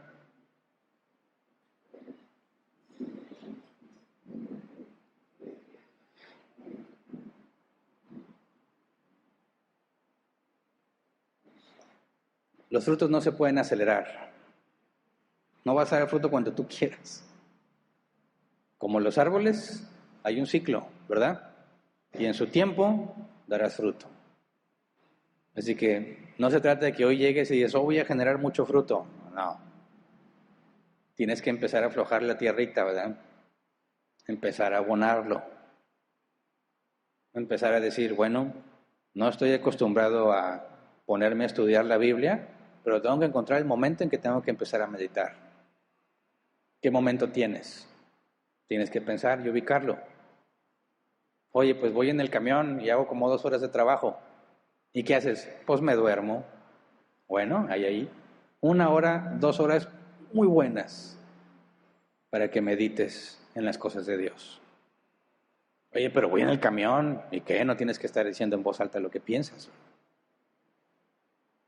Oye, no voy en camión, voy manejando. De seguro te toca el trafical en las mañanas. O de regreso. 1 hora, 2 horas en el tráfico, ¿qué haces? Pues pongo el radio. Ahí hay muy buen tiempo para que te pongas a meditar y te pongas a orar. O como esos otros que se meten al baño y duran 1 hora en el baño. Es tiempo muerto. No, estoy con el teléfono, hay memes muy buenos. Ahí hay mucho tiempo disponible para hacer cosas útiles. Dice, no, es que yo quiero llegar a mi casa y poner así la mesita y poner alabanzas. Y luego ponerme a orar. No lo vas a hacer. Adáptate. ¿Qué son las cosas que tienes que cumplir? Dice la Biblia, 6 días trabajarás. Tienes que hacer rendir esos 6 días, porque el séptimo es diferente. Y en eso que tienes que hacer rendir los 6 días, tienes que adaptarte en qué momento voy a meditar, en qué momento voy a orar. De manera que no haya de que hoy pude o no pude, porque si es mientras te trasladas, siempre te vas a trasladar. Haz ese esfuerzo, sé activo. No digas no tengo tiempo, te aseguro que lo tienes. De hecho, leí de John Piper que las redes sociales son lo que demuestran que la persona tiene mucho tiempo para orar. De manera que si no ora es porque no quiere. Porque ¿cuánto tiempo le inviertes en tomarte la foto y publicarla? ¿Estás comiendo? Al Face o al Instagram. Bueno, dicen que los viejos usan Face ahora. Los chavos ya no, ¿verdad? Como yo soy más chavo, ya tampoco lo usan. Instagram. ¿Cuántas fotos te haces? ¿Quieres que todo el mundo sepa lo que estás haciendo? Ponte a orar. Eso es más provechoso que los likes que te puedan dar, que los comentarios que te puedan poner. Qué bien, felicidades. Qué hermosa. Todo es falso. Y dice, ¿por qué le pones que está hermosa? Está bien fea. ¿Por qué pecas mintiendo? Para que se sienta bien. No, el fin no justifica los medios. Pero hay personas que necesitan que les digan esas cosas. ¿Qué pasó? Algo está mal. Tú no necesitas la validación de la gente, eres cristiano. Necesitas la validación de Dios solamente. No, es que tengo que tener likes, es que mis fans. Ponte a orar, ponte a estudiar. Nadie tiene excusa. Las redes sociales te dejan en evidencia. Y luego también deberían poner límites. Hay filtros que ya son disfraz. ¿No los reconoces? No, no te hubiera reconocido nunca. No te pareces nada. Mis hermanos,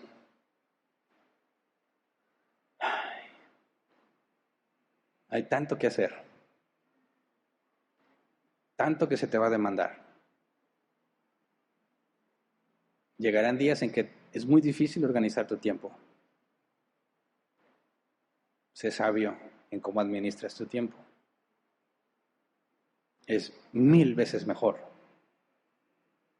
que te pongas a meditar en lo que hiciste en el día, comparándolo con lo que dice la palabra, a que pongas una publicación muy profunda sobre algún versículo bíblico. A que subas una foto tuya actualizando dónde estás. Eso de nada sirve. Hagamos el compromiso de no poner excusas y de decir, voy a hacer el tiempo para empezar. Y conforme vaya avanzando y tú vayas perseverando en la constancia, los frutos van a empezar a brotar.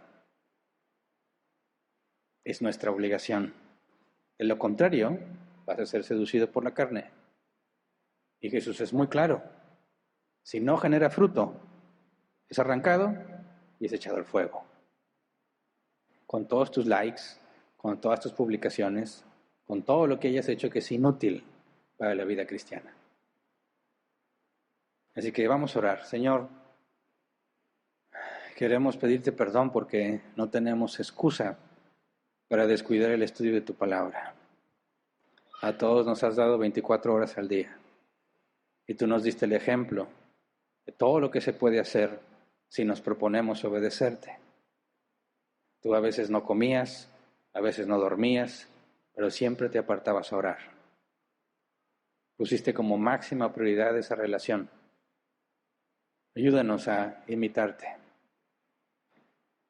Aquellos que tienen mucho tiempo y no están siendo sabios, muéstrale, Señor, que están siendo negligentes. Que si no se acostumbran ahorita, si no se hacen la disciplina, cuando vengan los días malos, no van a permanecer firmes y van a caer. Los que tienen mucho tiempo, y usan la excusa o usamos la excusa de no poder destinar el tiempo que se requiere. Ayúdanos, Señor, a dejar de poner excusas y buscar el momento de ponernos a orar, para que cuando lleguen los días malos podamos permanecer firmes, Señor. No ser seducidos por doctrinas erradas, por falsos maestros, seducidos por nuestros deseos, por nuestras intenciones. Señor, queremos permanecer firmes, queremos construir sobre la roca, como tú dices, para que cuando llegue la tormenta no experimentemos pérdida. Tenemos por seguro, porque lo dice tu palabra, vendrán días buenos y días malos. Ayúdanos, Señor, a ser sabios en los días buenos para resistir los días malos. Ayúdanos a ser sabios para darle prioridad a lo que realmente es importante. Danos, Señor, la capacidad de poder ver dónde estamos desperdiciando el tiempo para poder ocuparlo en algo más útil y de provecho, por nosotros mismos, hablando de tus frutos, y por el bien de mis hermanos en Cristo, hablando de los dones. Ten piedad de nosotros, Señor, ayúdanos. Danos el querer como el hacer, como dice tu palabra, porque queremos glorificarte. Ayúdanos a entender qué significa glorificarte, lo importante de nuestra tarea al glorificar tu nombre. Te lo rogamos en el nombre de Jesús. Amén. Pueden sentarse. Pasemos a la sección de preguntas.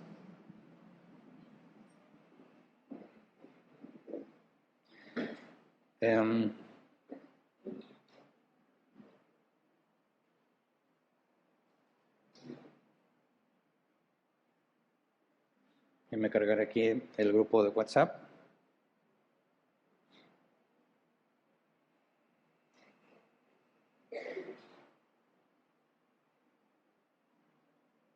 No lo veo. Se me hace que no me agregué el nuevo grupo yo. Es el colmo.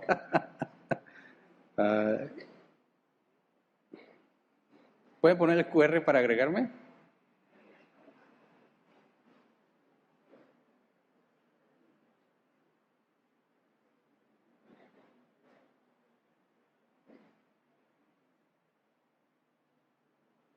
Gracias.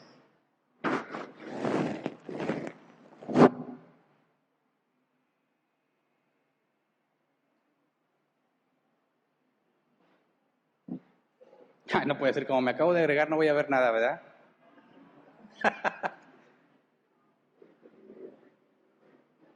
No, bueno,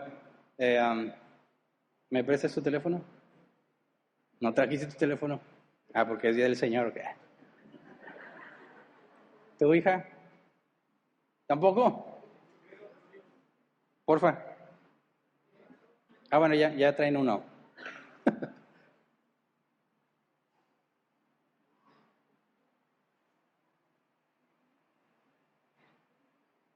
Muchas gracias. Listo. Primer pregunta. Alex Mares, por la controversia que sucedió en AP, algunos de los que se fueron han estado haciendo memes, burlas, indirectas, comentarios pasivos, agresivos, etcétera. Muchas veces he tenido comentarios listos para contestar hasta el punto de nomás poner enviar y no lo he hecho. Debemos de mantenernos mansos, en algún momento ya tenemos la responsabilidad de contestar.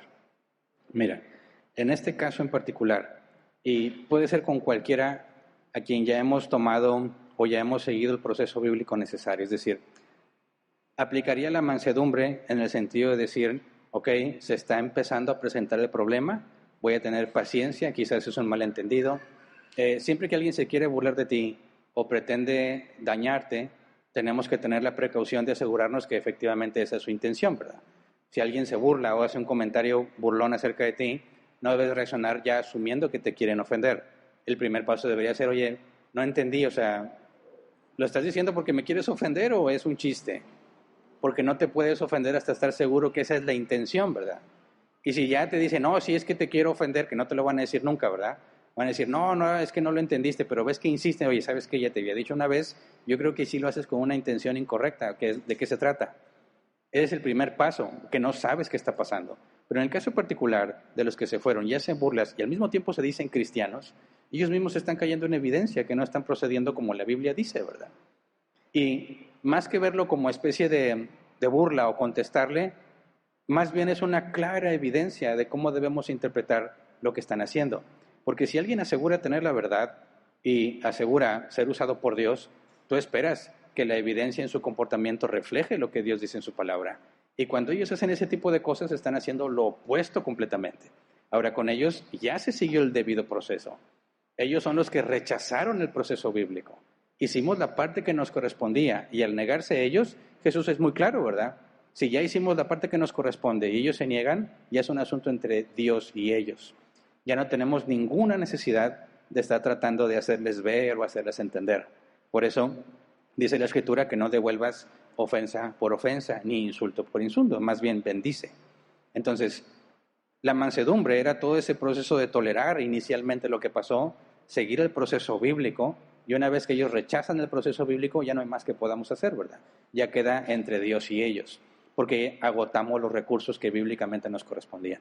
Lo que corresponde aquí ya es más el proverbio que dice, no trates de corregir al necio porque terminará odiándote. ¿Me explico? Entonces, no califica aquí en este punto, después de todo lo que sucedió, es decir, tenemos que poner un límite. Ya se siguió el proceso, si ellos insisten en ese comportamiento, lo único que Dios está haciendo es dejarlo cada vez más en evidencia de que el Espíritu Santo no les está guiando. Y más que verlo como algo en nuestra contra, verlo como una confirmación de parte de Dios, que no tienes por qué tener duda de que no se está procediendo correctamente de parte de ellos. Siguiente. Silvana Cázares, ¿cómo servir en la iglesia si no me dejan hacer lo que me gusta, que es cantar? Bueno, eso es más relacionado a los dones. Recuerda que necesitas tener la confirmación interna y la confirmación externa, ¿verdad? Obviamente no tengo el contexto de lo que está pasando, pero para servir en la iglesia se requiere la confirmación de nuestros hermanos en Cristo que reconocen el don en ti. Entonces, si tú crees que deberías estar cantando, pero en la iglesia consideran que no se cumplen los dos requisitos para poder hacer o cumplir con el servicio. Tú tienes que estar persuadido de que tienes el don y la congregación tiene que estar persuadida de que lo tienes, para que entonces tú puedas decir, voy a desempeñar y voy a hacer de edificación. Ahora, también hay ocasiones en las que puede haber personas muy talentosas, como hemos tenido en Árbol Plantado, personas muy talentosas, pero no muestran ningún compromiso con la Escritura. Se congregan si tienen tiempo, no les importa mucho permanecer en los contextos bíblicos, hacen lo que mejor les parece. De nada me sirve que tengas una voz privilegiada si no tienes los rudimentos del cristianismo como mínimo, ¿verdad? Entonces, el hecho de que alguien pueda cantar no significa que deba de cantar en la iglesia. Tienes que asegurarte de cumplir con los requisitos bíblicos, de determinar que la persona realmente tiene el don y que está comprometida mínimo en los rudimentos cristianos, ¿verdad? Porque una persona que tiene poco de convertida va a saber que aún nos falta mucho camino por recorrer, ¿verdad? Se le demanda más a quien más tiempo tiene, a quien más madurez debe de tener. Entonces, como no tengo el contexto, tú tienes que buscar que haya una confirmación interna y externa. Y si Dios no permite que la confirmación externa se dé, o sea, que la iglesia esté de acuerdo contigo, entonces no te preocupes, es Dios quien no quiere que cantes. Así de simple, ¿verdad? Aunque a veces se siente feo que tú quieres hacer algo y no se puede, pero recuerda que Dios controla todas las cosas. Entonces, descansa en eso. Ocúpate más bien en crecer en las cosas de Dios, y Dios, si es su voluntad, Él se va a encargar de que esté sirviendo como a Él le place. También de nuevo, Silvana Cázares, con esto estoy batallando con la ira, me enoja que en mi trabajo no hagan las cosas bien. ¿Cómo puedo cambiar eso? Bueno, cuando hablamos del trabajo y de nuestra relación con los no cristianos, lo que se nos demanda es tolerancia. Es muy diferente trabajar con cristianos que con no cristianos, ¿verdad? Al cristiano tú le puedes decir, oye, la Biblia dice así, ¿verdad? Al que está en el mundo, en tu trabajo, lo que puedes decir es, las políticas de la empresa son así. Pero no hay ninguna razón para demandarle excelencia, por ejemplo, a alguien que no es cristiano, porque va a decir, a mí no me pagan por eso. Al cristiano le puedes decir, oye, tu comportamiento debe ser diferente, debes hacer las cosas con excelencia como para Dios, no como para los hombres. En el trabajo no puedes hacer eso. Y si tú tratas de decir, no, es que hazlo como para Dios, es absurdo, ¿verdad? Entonces, cuando lidiamos con nuestros amigos, compañeros de trabajo que están en el mundo, no puedes tratar de imponer tus estándares cristianos sobre ellos. Tú tienes que moverte en las políticas y reglas internas de la empresa para saber qué debes hacer y cómo proceder. Entonces, si la política de la empresa es que él cumpla con un horario y cumpla con las funciones y esa persona no te está dando el extra, pues lamentablemente no hay nada que puedas hacer humanamente hablando, porque la empresa no lo está demandando, ¿verdad? Cuando las empresas dicen, no, es que tenemos bonos de excelencia, entonces tú puedes motivar con dinero para que las personas le echen ganas. Pero si no tienes esos recursos en la empresa, no le van a echar muchas ganas. Y así es el mundo. Entonces, lo que se requiere es paciencia y tolerancia, ¿verdad? Porque cuando tú dices, no, es que lo tenemos que hacer bien, bueno, eso lo piensas tú, espero, porque tú quieres agradar a Dios. Pero no esperes eso de tus compañeros no cristianos. Entonces tienes que aprender, que es difícil, aprender a sobrellevar esas diferencias entre cómo haces las cosas porque tú quieres, porque consideras que es lo mejor desde tu perspectiva cristiana y lo que ellos ven desde la perspectiva del mundo y por qué van a trabajar. Y lo mejor que podrías es tratar de motivarlos. Si dices, no, es que no se trata de que no sean excelentes, se trata de que hacen las cosas mal. Bueno, tienes que pensar, depende de la responsabilidad que tengas. Si tú eres uno más en el equipo, pues acude a los que toman decisiones, ¿verdad? Oye, creo que esto se puede mejorar, pero no se te ocurre ir a acusarlos porque vas a estar viviendo una situación muy difícil en tu trabajo. Tienes que ser astuto. Y tú dices, si tú vas con el jefe y le dices, ellos no están trabajando, están haciendo las cosas mal, lo que va a hacer es que te van a terminar odiando todos. ¿Verdad? ¿Te ha pasado ya? ¿Terminas siendo el odiado por todos? ¿Nomás a mí me ha pasado? No funciona así. Tienes que ser más astuto. Jesús dijo, tenemos que ser mansos como palomas, pero astutos como serpientes. Ok, no lo hacen. Bueno, puedes decir, en lugar de ir a acusarlos, oye, yo creo que esto se puede mejorar. ¿Cómo ves si hacemos un cambio en el proceso para que no nos vuelva a pasar este problema? Y eso no es una acusación, ¿verdad? Eso es una oportunidad de mejora. Y se toma distinto. Entonces, hay que orar para que Dios nos dé gracia en nuestro trato con los que no son cristianos, para que podamos encontrar la manera de trabajar juntos en armonía. La Biblia nos demanda, mientras sea posible, debemos estar en paz con todos los hombres. Siguiente, Alfredo Mireles. Buenas tardes. Romano dice, porque cuando los gentiles que no tienen ley hacen por naturaleza lo que es de la ley, estos, aunque no tengan ley, son ley para sí mismos. Dice, el comportarnos como verdaderos creyentes es algo natural, es decir, que por naturaleza el creyente busca hacer lo bueno. El que no es verdadero, siempre habrá algo que lo delate ante los demás. Bueno, son dos preguntas, ¿verdad? Ok, ¿es natural hacer lo bueno? No, porque la Biblia dice que nuestro cuerpo está sujeto al pecado. Internamente deseamos lo bueno, pero nuestro cuerpo sigue sujeto al pecado. Por eso dice que hay una lucha en nosotros. No podemos hacer lo que queremos porque el espíritu y la carne se oponen. La armonía de por naturaleza hacer lo bueno la vamos a tener hasta en la resurrección, con el cuerpo glorificado. Ahorita no tenemos esa armonía, estamos en guerra con nosotros mismos, entre lo que sabemos que se debe de hacer y lo que realmente queremos hacer. Por eso Pablo dice, el bien que quiero hacer no lo hago, y el mal que no quiero hacer termino haciéndolo. Soy un miserable. Entonces el cristiano va a tropezar, por supuesto que va a tropezar. Por eso se refiere a la práctica del pecado o la vida en santidad, y la vida en santidad es gradual. Nunca se nos demanda perfección. Entonces, el creyente sabe qué es lo bueno y debe obligarse a hacer lo bueno. En algunas ocasiones, cuando dice aquí que los gentiles que por naturaleza hacen lo que es propio de la ley, está hablando de los atributos comunicables, ¿verdad? Que cualquier ser humano en algún momento del tiempo los puede llegar a experimentar, pero no es una práctica. ¿Me explico? Entonces, con respecto a la segunda pregunta, dice, el que no es verdadero siempre habrá algo que lo delante ante los demás. El que no es verdadero cristiano, hay dos categorías. Los que van a ser expuestos por medio de los medios en la iglesia, por medio de los procesos de disciplina en la iglesia, y los que van a ser expuestos hasta el día del juicio, que es el trigo y la cizaña, ¿verdad? Hasta en aquel día que Jesús regrese, sabremos efectivamente quiénes eran y quiénes no. Porque así como nadie sospechaba de Judas, hasta que llegó la hora en que tenía que ser manifestado, Jesús dijo que cuando Él regrese, es entonces cuando se separa el trigo y la cizaña. Habrá personas que digan, Señor, en tu nombre hicimos esto, hicimos lo otro. Se sienten cristianos y ninguno fue excomunicado por el proceso bíblico porque no nos dimos cuenta. Pero en ese día se les ha revelado quiénes son. Entonces, No, puede haber personas entre nosotros que no son cristianos y nunca nos demos cuenta en nuestros días, hasta que llegue esa separación en la resurrección de los muertos. Siguiente, Eric dice, buenas tardes, hablando de mansedumbre, ¿cómo aplican las mujeres? De la misma manera. Las mujeres obviamente no van a requerir el uso de violencia para detener la maldad, pero las mujeres también tienen que saber defender lo que es suyo.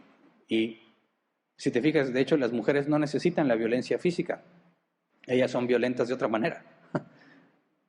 De hecho, me acuerdo mucho de esta obra de teatro que anunciaban hace muchos años, que decían, entre mujeres podremos despedazarnos, pero jamás nos haremos daño.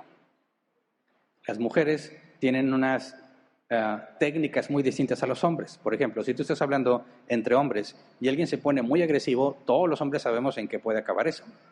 Todos sabemos que va a haber golpes si no se controla. Y eso es lo que motiva a tranquilizar las cosas, porque va a haber golpes. Entre mujeres no hacen eso. Entre mujeres dicen, ay, qué linda te ves, y se ve horrible, ¿verdad? Y le dicen para que crea que se ve bien. Lo he escuchado mucho en el caso de las muchachitas, que dicen, a mí me decían, te ves muy bien, y me la creía, y se reían de mí, porque se veía muy mal, pero le decían que se veía bien. Y les causaba risa ver que se cree que se ve bien cuando se ve ridícula. Y ese es el maltrato que hacen las mujeres, ¿verdad? Ay, hola, ¿cómo estás? ¡Mua! ¡Mua! Y luego se va, es una víbora. ¿Quién la soporta? Ay, no, ¿por qué viene? No hay una confrontación directa física, ¿verdad? Pero también hay agresividad. Y entonces la mujer tiene que saber cómo lidiar con esas cosas en términos de mujeres, de poder decir, hay un límite, ¿verdad? Por eso yo mencionaba el ejemplo, y yo creo que se está burlando de mí, tienes que asegurarte, oye, ¿lo dices porque te estás burlando? Eso va a poner un alto rotundo, ¿verdad? El que se quiere burlar a veces quiere pasar desapercibido, pero cuando tú exhibes ese comportamiento y dices, no, y ya no lo vuelve a hacer, bueno, sabes que no tenías por qué ofenderte, pero provocas un cambio. Tú tienes que saber cómo proceder. Las mujeres van a tener que defender a sus hijos, van a tener que defender a sí mismas el cristianismo, muchas veces van a tener que defenderlo, y las débiles son las que van a decir, no, bueno, pues cada quien tiene su verdad. Que cada quien su verdad. No, si no me equivoco, es Lutero el que decía que si un perro ladra cuando le quieren hacer daño a su dueño, porque yo no digo nada cuando se burlan de Jesús y del cristianismo, ¿verdad? Si el perro ladra, ¿por qué yo no digo nada? Claro que hay una forma de responder, ¿verdad? No se trata de que empieces a pelear, se trata de que presentes argumentos, que los hagan pensar, que no piensen que el cristianismo es de tontos. No, al contrario. Y pues, bueno, ¿qué tal si realmente lo absurdo es el ateísmo? Y sacar el tema a platicar. Platicar. Y ya vamos viendo qué es lo que Dios quiere, pero no te puedes quedar callado. Y decir, es que es el cristianismo, es pura hipocresía. Y tú, pues cada quien, ¿cómo? Y dice, sí, precisamente porque el evangelio es para los hipócritas. Porque Dios vino a rescatar de lo más vil y despreciado. Si tú piensas que los cristianos son los perfectos, no entiendes el cristianismo. Y ahí estás haciendo labor de defensa y lo que se llama en términos cristianos apologética. Defender la fe. Así que sí, las mujeres también tienen que ser mansas y tienen que aprender a defender. Cuando se hace injusticia, cuando se están aprovechando de otra, cuando están haciendo las cosas equivocadas, tú vas a tener que hablar y decir, bueno, si así van a estar, entonces yo no quiero estar aquí, ¿verdad? A mí me tocó mucho que, no se me olvida por las caras de los demás, estaban poniéndose de acuerdo y iban a hacer una tranza. Y dijeron, pero ahí está Hernán y ya oyó. Le dije, sí, ya los oí. Y si me preguntan a mí quién fue, les voy a decir. Así que si quieren hacer su mugrero, asegúrense que yo no esté. Y se quedaron todos callados. Ya no van a atreverse a decir esas cosas cuando esté yo, ¿verdad? Y mejor para mí. Pero si sale algo, ellos ya saben que yo voy a tener que decir. Así que les adviertes de antemano, yo no voy a ser cómplice de ustedes. Si ustedes hacen eso, no voy a ir a correr a delatarlos, pero al momento en que pregunten, yo no me puedo quedar callado. Y no les va a causar gracia, pero tienes que hablar. Tiene que ser claro que si van a hacer las cosas mal, no pueden contar contigo. ¿Se entiende? Bien, se acabó el tiempo, ¿verdad? Ok, hasta aquí llegamos. Si Dios lo permite, continuamos Bueno, falta definir si este era el último tema o no. La próxima semana les digo. Si traemos uno nuevo, pues ya se acabó. Si de caso me falta un tema más, pues ya lo veremos el próximo domingo. Como les comenté al principio, vamos a definir hoy, o bueno, esperemos que lleguemos a una conclusión con respecto al campamento. Para los que están interesados, que son de fuera, teniendo ya clara la decisión, entonces lo comunicamos. ¿Ok? ¿Hay algún aviso que se tiene que dar en línea? No. Bueno, es todo. Muchísimas gracias a los que nos acompañan en línea. Esperamos vernos de nuevo la próxima semana.